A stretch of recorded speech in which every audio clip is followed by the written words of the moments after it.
Hello, and welcome to this very special bonus episode of Positive Forward Motion.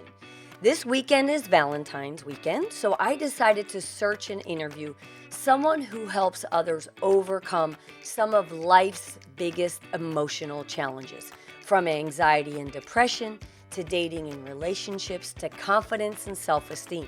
And I found Kevin Nahai. Kevin is a motivational speaker and personal coach from Los Angeles, California.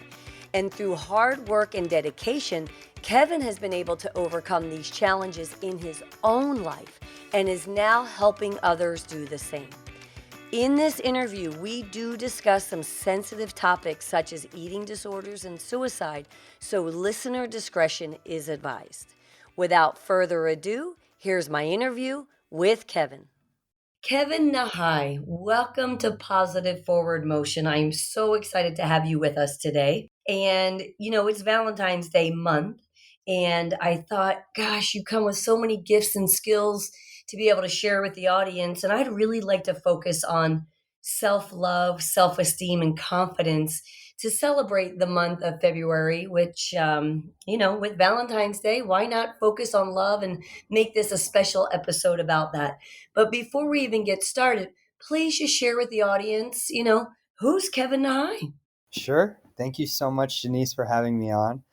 I'm a big fan of your podcast. I'm a big fan of all of the content you put out there. So I appreciate the opportunity to connect with you. My name's Kevin. I'm a motivational speaker and personal coach. I am 28. I'm from Los Angeles. And I work on 4 areas with my clients. One is self-esteem and confidence issues, as you mentioned. The second area is dating and relationships. The third area is body image disorders. You're unhappy with your body, you're constantly thinking about food, so forth and so on. And the fourth area that I work on is clinical disorders like anxiety and depression. So all of the areas that I work on are things that I have directly overcome myself. They're things that I've suffered through myself, whether that's having no confidence or having poor relationships or having, a body and an eating disorder, so forth and so on. These are all things that I suffered through earlier in my life, and I really had nobody to teach me how to turn them around. And I tried everything in the book and nothing really worked. So I created my own systems, and that's the code that I live by now. And that's how I'm able to help other people get really amazing, life-changing results. So that's a little bit about my story, but we can, of course, go into the details of, how it all started and how I got here, if that's something that you're interested in. Oh, well, I am, and I already know. So, but I know the audience would love to learn more and go, okay, wait a minute, you're 28, you've overcome all of these things, you've walked through these hard times as you shared. So, how did it all start? What happened? Well, from a psychological perspective, everything really starts in childhood. So, when I was 19 or 20, I developed severe anorexia. But did I really become anorexic at age 19 or 20? Well, that's when it set in. That's when it manifested itself, most acutely. But I had, you know, insecurities about my body from the time I was a small kid because I was, bullied and made fun of for being chubby, you know. And for example, I had plenty of relationship issues with women later in my life, but did I really develop the relationship issues at age 22, 24? No, they stemmed from the fact that I had abandonment issues from the time that I was a kid, and I had attachment issues, from stuff with my mother. So, as I said, from a psychological perspective, everything starts when you're really young. But, for me, most of my intense suffering and struggles set in when I was 19 in my first semester of college. I was diagnosed with an incurable disease, and for months and months, I couldn't eat anything. I couldn't keep anything down. So I started to lose weight really, really quickly, and I associated food with pain. I thought every time I eat something, I'm going to be in excruciating pain and have to go to the hospital and or throw it up, which is what was happening. So I just stopped eating. And I was very, very traumatized at this time in my life by having this disease. I became extremely anxious at this time as well, just, naturally people start to experience anxiety and depression usually around ages 19 to 21, because that's when your brain starts, going a little bit haywire. So I became very, very depressed. I couldn't get out of bed. I started having panic attacks as well. And there was just this confluence of factors, and I was suicidal. And one night in the winter of 2011, I almost took my own life. Thank God I was able to survive, and I'm still here to tell the tale. But, after that, I I became very sick with anorexia because, as I said, I couldn't eat, and I was really traumatized, and I was severely anorexic for about 3 years. I was 112 pounds. Oh my goodness. Yeah, and I looked like a ghost, and I'm 5'9", so it was definitely, my organs started failing, and I started having all kinds of other complications. And anyway, I got myself into a nutrition therapist, and I got myself into some doctors to work through issues with my disease, and things sort of started to get better. But then I started to have really difficult relationships with women. And when I was 24 or 25, I had like a terrible breakup, that traumatized me for like a year, and we kept breaking up and getting back together. And I kept choosing women who were really bad for me, and I was really bad for them. So then I had to learn, how to have successful, happy relationships with women. And it was basically just a series of failing my way to success, just stumbling over and over again.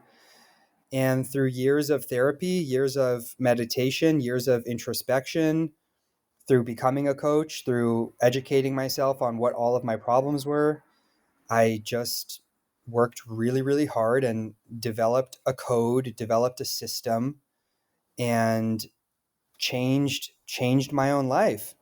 Um, and what I will say is that it's simple, but it's not easy. Like, all of the things that I did were not particularly revolutionary. I just had to learn what they were and then do them every day. Does that make sense?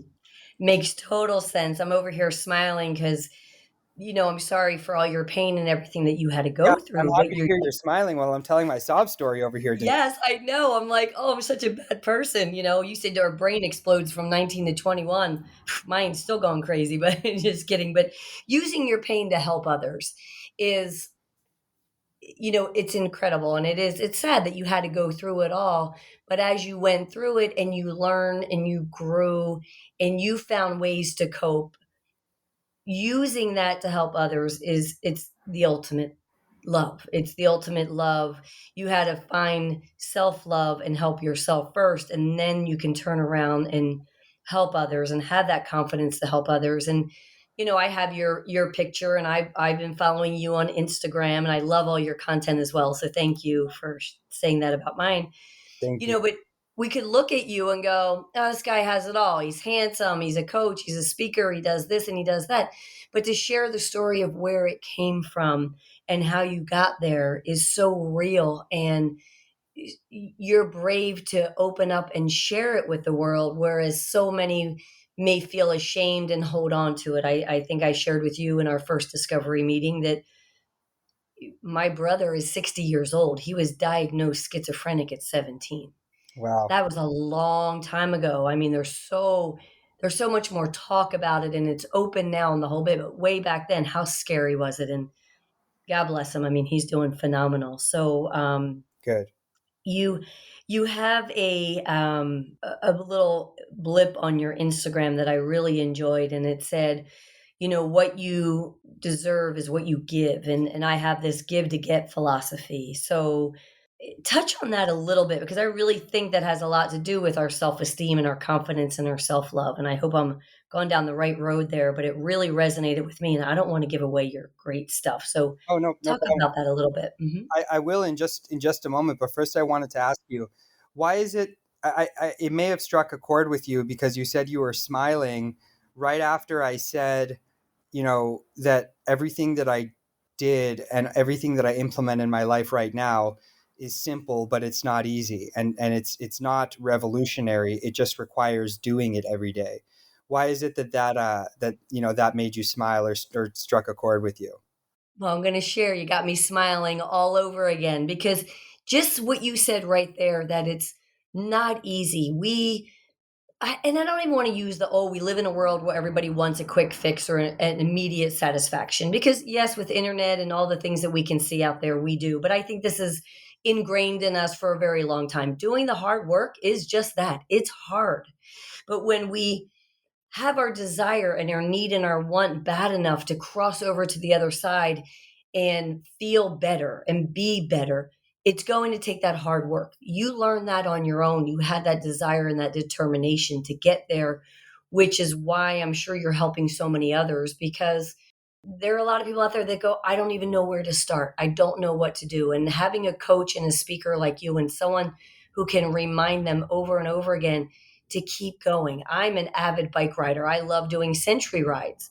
They're not easy, but who do I ride with? I ride with riders that are faster and better and stronger and the whole bit. Because why? They're going to encourage me and say, come on, you can do it. Keep going, keep going. I don't want to ride with somebody who's like, oh, I knew this was a bad idea, or Well, oh, this isn't going to work, because I don't see immediate changes or satisfaction. So that's why it makes me smile for you to share with everyone. It's not easy, but it's going to be worth it because you're worth it. And that's why you made me smile. So go ahead. oh, good. Yeah, if you want something badly enough, you will find a way, and if not, you will find an excuse. And that's what it comes down to. I talk to clients every single day, to potential clients every single day, and they tell me like I'm ready to make these changes. Like I'm really sick of the way things are going. No matter what I try, I get the same results. It doesn't work. Blah blah blah. And then I tell them, okay, when are you ready to start and make your first payment, and let's get started. And then they find some reason to back out of it. You know, so that's okay. You make an excuse because you're not ready, but don't tell yourself you're ready if you're making excuses. Don't It's okay not to be ready, but don't fool yourself and others into thinking that you are, because that just slows down the process of your own growth, and you're wasting other people's time as well. So Mhm. it's one thing to want a change in your life, whether that's in your relationship or in your business or whatever it may be. It's another thing entirely to be ready to make that change, because being ready to make the change requires action, and it requires money, and it requires time. So the readiness and the willingness to change are completely separate from the desire to change. Now, what I said on my Instagram and what you brought up a moment ago is that what you deserve is directly proportional to what you give. And that model is applicable to everything in your life. Let's say you want to make changes and feel more confident about yourself and not feel depressed or anxious or whatever. What you give to that effort, the amount that you give in service of yourself in that case, will determine how good you deserve to feel. I'm sorry, but you don't really deserve to feel great and have a great life if your effort is crap. If you sit there and you say, I want all of these things, but you're not willing to invest your time, your effort, your money, your energy, yourself, then why do you deserve to reap the benefits of feeling great all the time? Nothing in life comes for free. And it's the same thing in our relationships. How many people have told you in your life, oh, Denise, you're so beautiful. You deserve to be with the best guy. Or, no, don't go out with that guy. You deserve so much better. Why do you deserve so much better? You only deserve what you give. If you're the one who's giving and giving and giving to that relationship, and the other person is not reciprocating your effort, then absolutely you deserve to be with someone who's giving at that level. But if you're sitting there saying, I'm pretty and I'm smart and I'm nice, therefore I deserve a great guy, or therefore I deserve to make more money, I mean, said who? Your mom, God, your grandmother, like, you don't deserve what you don't give. So the good news about this is that you get to level up in what you receive in your life based on the amount that you give, whether that's to yourself or another person. The amount of effort that you put in to your relationship or to your own development, that will determine how much you deserve to receive in return. And for me, that's a hard and fast rule, you know? Hmm. Does that make sense? And it makes a lot of sense. I'm gonna touch on that a little bit if I may. Oh, there he is. Hi, puppy. Sorry. Don't be sorry. For all of us dog lovers out there, anybody that looks at my post, I've always had my lady with me, so it's great. And whether it's a loving relationship, a partnership relationship, or a relationship with a child, or a relationship with a parent, so many times we can go down the road thinking, I wish this person would just be so much more this and so much more that. And why don't they this and why don't they that? And many times in my life as well, I've stopped and helped my friends, or have had to say and remind myself to go, wait a minute, why don't I just give all of that so they can see what it is I'm trying to get them to give back, in the sense that I'm going to love you so much and find so much good in you, my daughter, let's say, that you're not going to be able to stand it, that you're going to be so loved and supported and cared for, and that you're going to at some point go, well, wait a minute, this, look how good it's making me feel. Maybe I should stop and about face and try this. But, and then I also agree, you're so right that you can't give so much that you're exhausted and you're always the giver and then it stops. But more times than not, the person sitting there is thinking they deserve me. But why don't you give and show others? And when you do the good and are the giver of the love and the good, it transforms people. I, Because I go agree. ahead, go ahead. And yeah, I mean, the case, what I'm describing is, giving to receive and giving to deserve, like you give and you put your effort so that you can deserve whatever you want and deserve it at the highest level. But giving without the expectation of any return, whether that's to yourself or to other people, is the best way to snap yourself out of a depression and the best way to snap yourself out of, like you said, me, my problems, and I'm so upset, and, woe is me, and things like that. If you can step out of that and ask yourself, hold on a second, how can I contribute positively to somebody else's life? How can I take the focus off of myself right now and what my problems are and just focus on giving to somebody else? That is an immediate antidepressant. Hmm.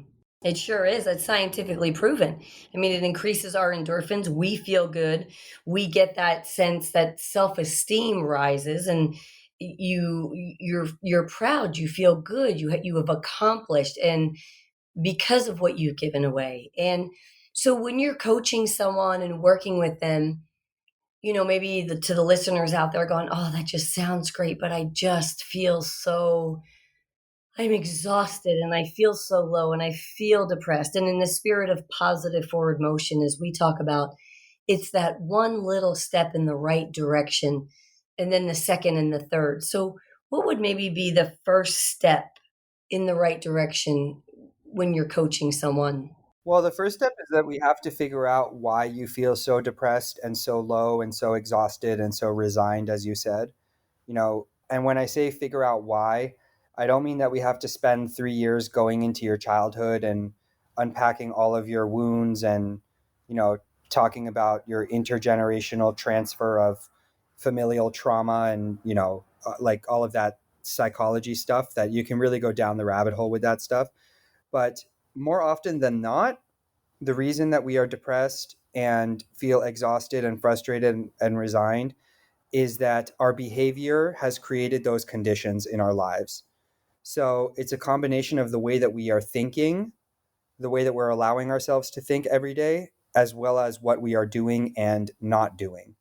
So the first step is for me to do a full assessment of the conditions of your life that you have created.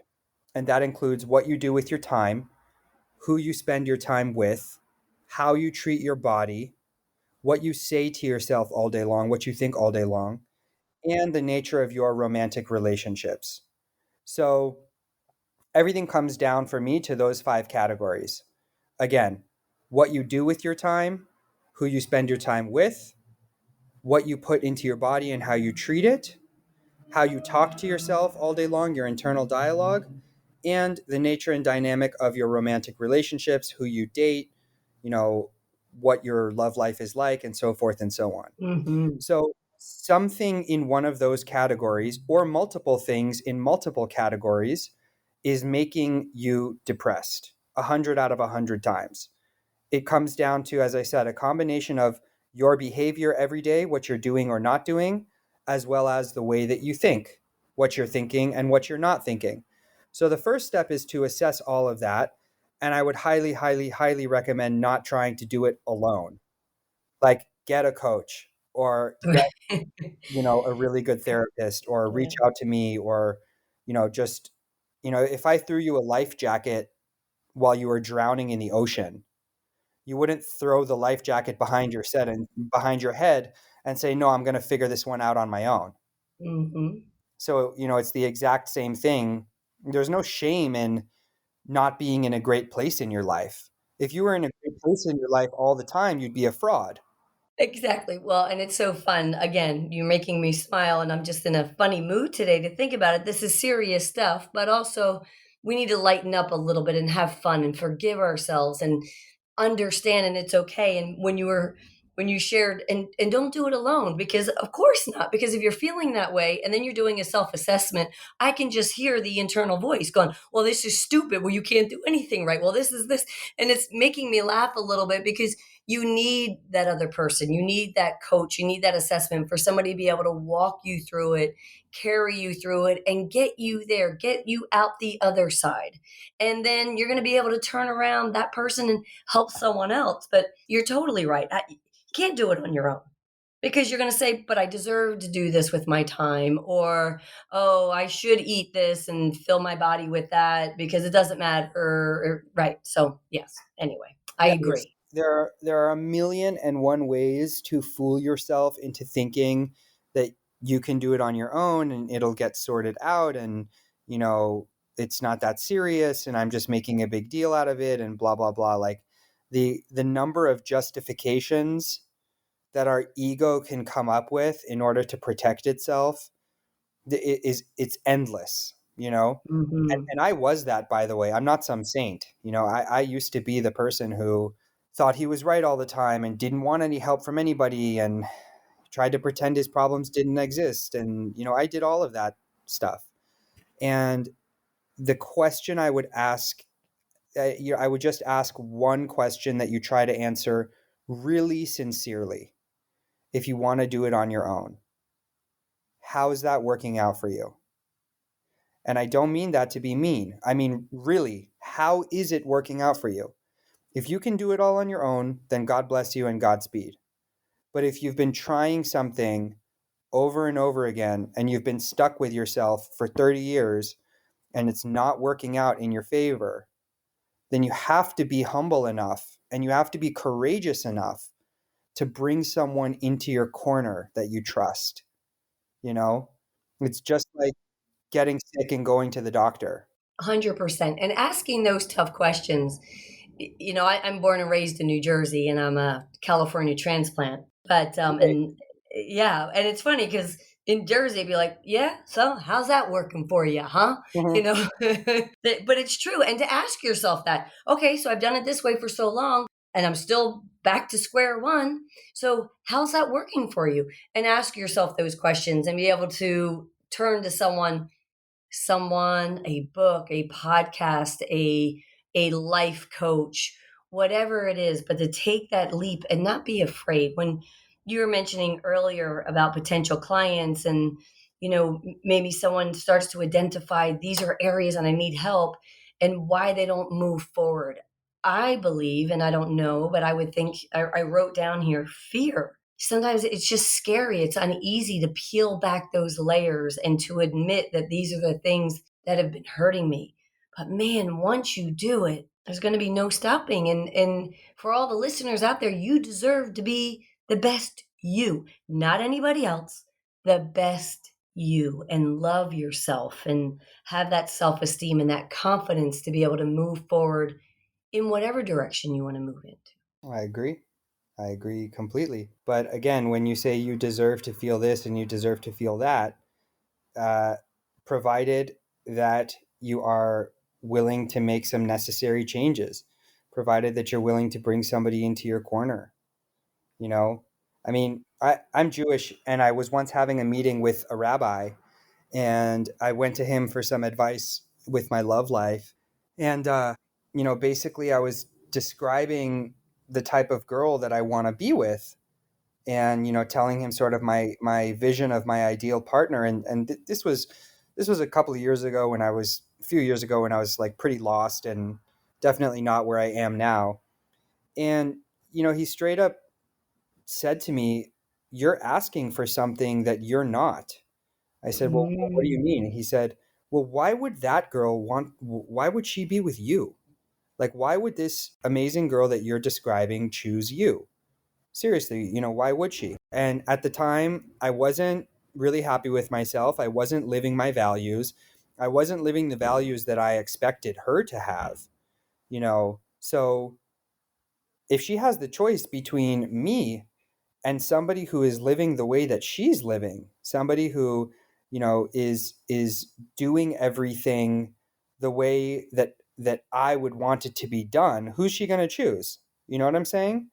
So Mhm. that conversation, he was kind of a coach to me in that moment, and it was sort of a slap in the face for me to realize, like, damn, I don't get to ask for this right now because I'm not this, you know? Right, you're not deserving Right. of that. Yes, and I love that you schooled me, so I wanted to back up there, sorry to interrupt, because you were like, "Okay, Denise, yeah, you're right, but deserve love, we deserve confidence, we deserve to have all these things," and you immediately picked up on that deserve word and schooled me, which I'm thankful for, 'cause it's this is fun to say, "Well, why do you deserve it? Are you living it? Are you embodying it?" Right? You don't get to be a couch potato and sit and eat potato chips all day and deserve to have a A great fit bod. a fitness model wife, yeah, or a great body, exactly. Exactly. Yeah. So, we Exactly. have to be really careful of this concept of, like, of the entitlement trap of, just because this, therefore that. Just because I have a good mindset, or just because I'm popular, or just because I'm handsome, or whatever, that means that I, should receive all of these things. And then when we don't receive all of these things, we sort of throw our hands up in the air and we say, "Oh God, why do you hate me?" And, "Why isn't it working out in my favor?" And so forth and so on. We have to be really, really cautious about that. But again, as I said, the good news is that it is so up to you. I'm a fairly religious person, not a deeply religious person, but God plays an important role in my life, and faith plays an important role in my life. But I'm not somebody who says that if it's meant to be, it will be, and everything is according to God's plan and stuff like that. Because I believe that God has blessings in store for all of us, but it's up to us to access them and to unlock them. So I'm a huge believer that we are the product 80% of our decisions and 20% of things like faith and timing and circumstances and things that are out of our control. But I really believe Mm. that our destiny and who we become as people and the shape our lives take, 80% of it is based on our decisions, day in, day out. And Oh my god, I every cannot agree more. Yes. every deeply religious person I've ever met has told me that God helps those who help themselves. you know Mhm. and God is not going to smile favorably upon those who just sit there and say, "Well, everything is in your hands and everything is your plan, and therefore it doesn't matter what I do." Exactly. Well, and it ties into I wrote down free will. We have the ability to make the choices and to do good or bad or destructive or kind or love or however it may be that we choose. But that 80%, just like you said, it's what we choose to do. And having that faith and that belief and that spiritual side, which I have as well, keeps for me, it keeps me focused, and it keeps me moving forward through times that are tough and helps me to remember to celebrate humbly when things are all going great, because that 20% of faith and continuing to move forward and don't give up, and yes, this might be hard but it's going to be worth it, is they're the wins in life. They're the things that we celebrate. Many times in my life, in my family, maybe, I always get teased on the crazy one, and you can't believe you took us out here and look what's happening and this is happening. And maybe there's a story at the time that seems to be the most terrible thing that could happen. And I'm the one in the tornadoes laughing, going, yeah, but just think, when we come out the other side, it's going to be the best story. So now, I have, my daughters are older, my ex-husband, we're all friends. And when we will sit around and talk about a crazy story that at the time, no one was really happy about going through it. But now it's that story. And when we, as you mentioned, do that hard work, figure out the why, what have I been doing that's making things not as great as I want them to be, and then do all of that hard work, it's going to be at that moment, that story that you don't like. Oh, this is hard work. I don't like it. But when you come out the other side and you do Yeah, the work, right? Go ahead. it's funny what you were saying about, your family and issues and looking back on those difficult times, and, now you can kind of laugh about it. I have a client I was speaking with today, and it's about to be her birthday. Let's just call her Jane. Jane is in her 30s, and she said, "Oh my God, I can't believe I'm about to be 30, whatever. And, my birthday is coming up, and where the hell has all the time gone? And what have I been doing? And, blah, blah, blah." And I said, "Hold up a second. As you reflect on your birthday coming up, tell me 5 things that you are grateful for." And suddenly she said, "Okay, well, I'm grateful for my health. I'm grateful for my family. I'm grateful that I've been able to take this time to work on myself." And, she wrote this really beautiful list of things that she really appreciates, and things that mean a lot to her, as she is about to turn the corner on, another trip around the sun. And I said to her, "Look, you always have the choice of how you look at these situations. And choosing to think positively, or choosing to be optimistic, or choosing to be grateful does not negate the challenges in your life. It's not about pretending that, you're not a little bit intimidated or scared to turn a certain age. It's not about pretending that your problems will go away magically by themselves, or fooling yourself. But the thing is that in our brains and in our lives, we have a personal foreground and we have a personal background. So we all have the choice to put the gratitude and the appreciation and the positivity and the vision of our future, to put that in our personal foreground. And the rest, the difficulty and the challenges and the struggle, that is all still true. But we have the choice to put all of that in the background. Tuck that away in a corner of your mind, and we will talk about all of that during a coaching session or during a vulnerable moment, and we'll work through all of that. But as you go through your day, you've always got 2 voices in your head. You've got a positive and grateful voice that is thinking about your future and moving forward. And you have a negative, self-deprecating, fearful, egoic voice that is, constantly doubting you and demeaning you. And which voice wins? They're equally powerful. The voice that wins is the voice that you focus your attention on. The wolf that wins between those 2 wolves is the wolf that you feed, Indeed. Yes, right? sir. Yep. So, what you choose to put in your personal foreground determines the way that you feel, and it really determines the results that you get in your life. 1,000%. Could not agree with you more. And I love that personal foreground and personal background. And it's okay to glance at our past, and it's okay to look up and go, oh, I don't want to make those mistakes. But yes, we don't want to live there. And speaking of birthdays, it's so great that you're working her through that. I learned today that your birthday's June 18th, huh? Yes, ma'am. Well, guess what? I'm a June 4th. So there's 4 of us right now having a conversation, not 2. Oh, because we're both We're Geminis? both Geminis. Yes, there you go. We love to communicate, and that was a fun little tidbit I learned about you. And I also saw something on Instagram with you playing the drums. Tell us about that. Oh, yeah. I was a professional drummer for many years, Denise. I started playing when I was 6. I turned professional when I was 18. That's when I started getting paid to play music in bands and on albums and stuff like that. And I played professionally from ages 18 to 24 or 25. And then I decided I wanted to do other things, and I went into other industries, and I went to graduate school and stuff like that. And in my heart, even all those years while I was a drummer, I always knew that what I wanted to do is what I'm doing now. But I was really scared and I doubted myself. And I kind of thought, like, why would anybody listen to me? And so forth and so on. But people was my first great love. The thing I always loved most in my life was people and their stories and listening to them and helping them.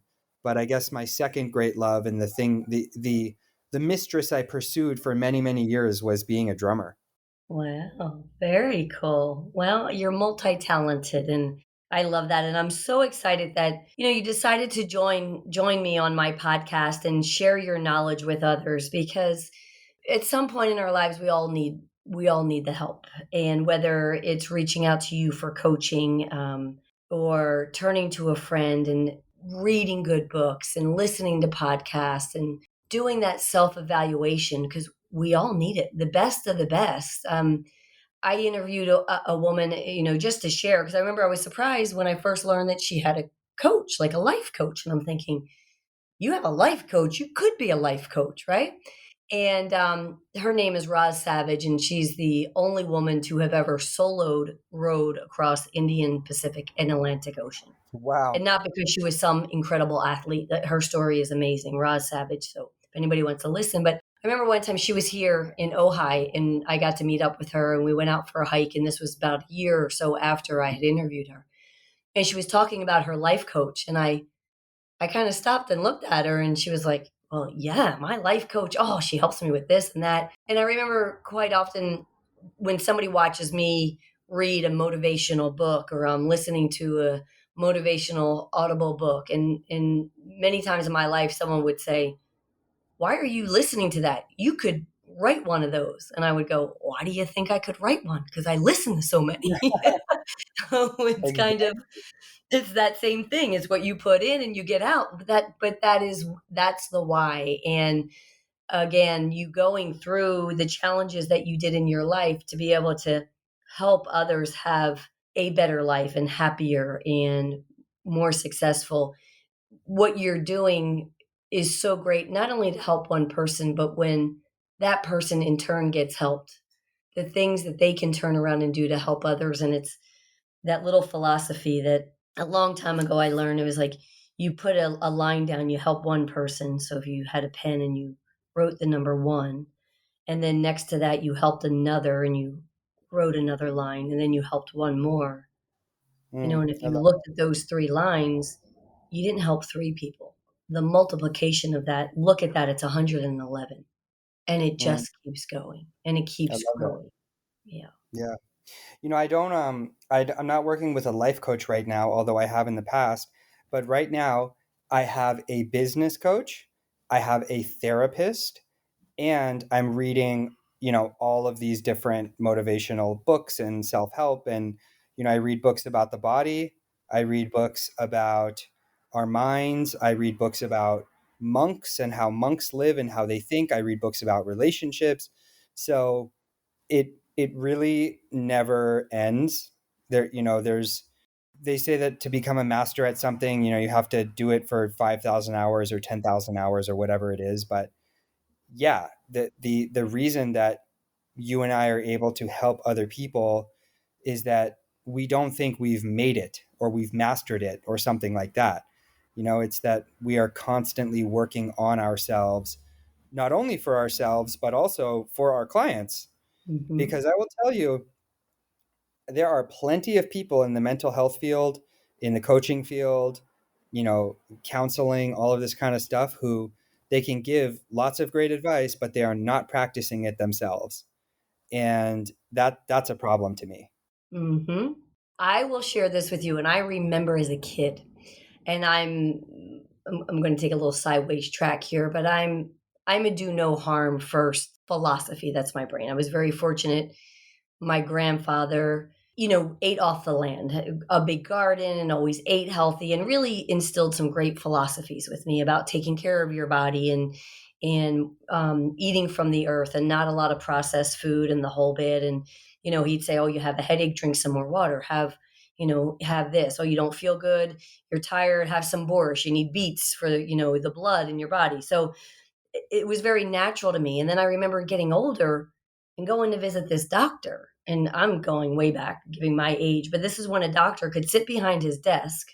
He was very overweight and had a cigar hanging out of his mouth. And I'm like, wait a minute, this is the guy who's supposed to make me better. He doesn't know how to make himself better.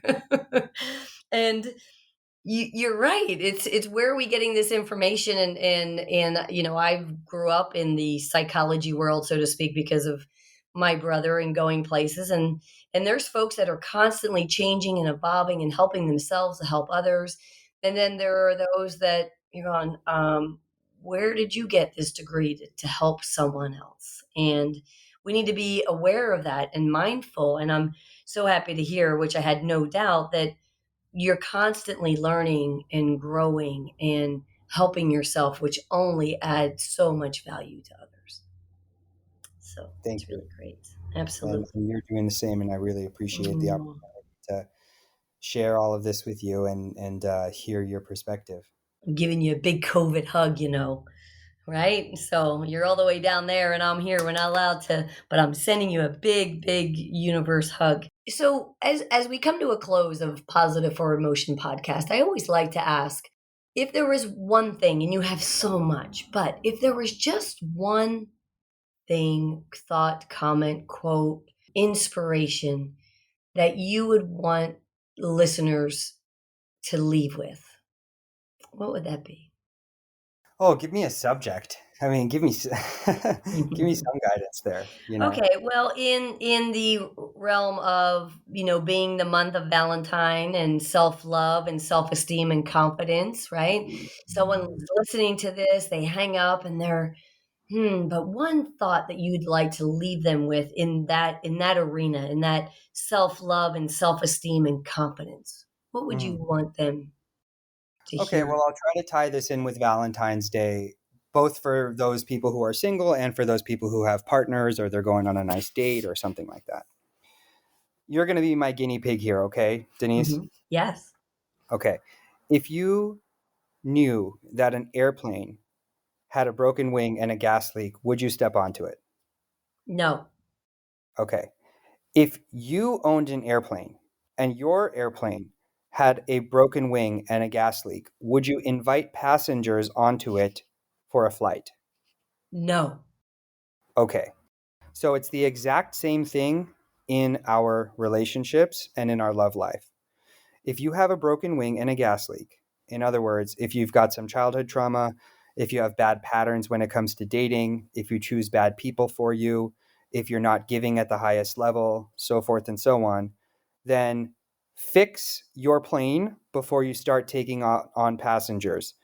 And if you notice that the other person you're with, that his or her plane is constantly crashing, then jump ship, step off of it.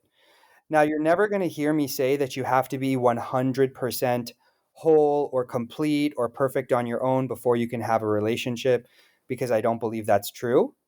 I don't believe that anybody is ever 100% whole or complete, because if they were, then we wouldn't have relationships. We would just be perfectly fine on our own and we would have no desire to have a partner. The whole point of having a partner is that they make us better.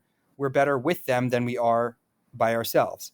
Having said that, you do have to be safe enough to fly. You don't have to be the most expensive, most pristine, most perfect airplane in the world in order to take on a passenger, but you got to fix your faulty engineering before you take on passengers. So have a look in the mirror, hire a therapist, hire a coach, read some books, try not to do it on your own. Get to the place where you are safe and secure and comfortable enough, and then bring love into your life. Again, don't strive for perfection. Don't think that you have to be perfect and complete and whole on your own, but get to a place where you feel secure and strong enough, because it's going to make your relationship flourish and grow and be stable and strong. Oh, it's perfect. And I wrote it down 3 times. Safe enough to fly. That's Yep. perfection. Okay, so I know listeners are going to want to follow you on Instagram. They may even want to reach out to you and go, I need more of Kevin. So tell them how they find you. Okay. My Instagram is the best way. It's just my name, Kevin Nahai, KevinNahai. Please follow me, send me a message. I'll always respond. And I have a YouTube channel as well if you want to check out some of my videos, but I'm most active on Instagram. Excellent. Well, I want to thank you so much for taking time out of your day today. I'm super excited that you're just south of me and not too far. So, as soon as things continue to open up, I hope I get to meet you face to face, and Yes, I would it's love going to to be come an to the studio. explosion. Oh, it's going to be wonderful, wonderful. So, again, thank you so much. I know you are keeping up the positive forward motion, and everyone out there is as well. And Kevin, from the bottom of my heart, thank you for all you do. I am sorry for the struggles you went through in your life, but I am thankful for them because you're helping so many. Thank you, Denise. I feel You're the exact welcome. same way. God bless you, and I hope to have another episode with you soon. Oh, it's going to be fun. Thank you so much for listening to this Positive Forward Motion episode. If you liked it, please rate and share this podcast to help spread our message. Don't forget to follow the Positive Forward Motion podcast pages on Facebook, Instagram, and Twitter for more daily doses of positivity at Positive Forward Motion. You can also find me on Facebook and Instagram at Denise Scattergood and Twitter at Alert Trainers. You can also text positive to 31 31 31 to get even more positivity sent your way. Remember, no matter how small your step is, as long as you take it in the right direction, that's what I call positive forward motion.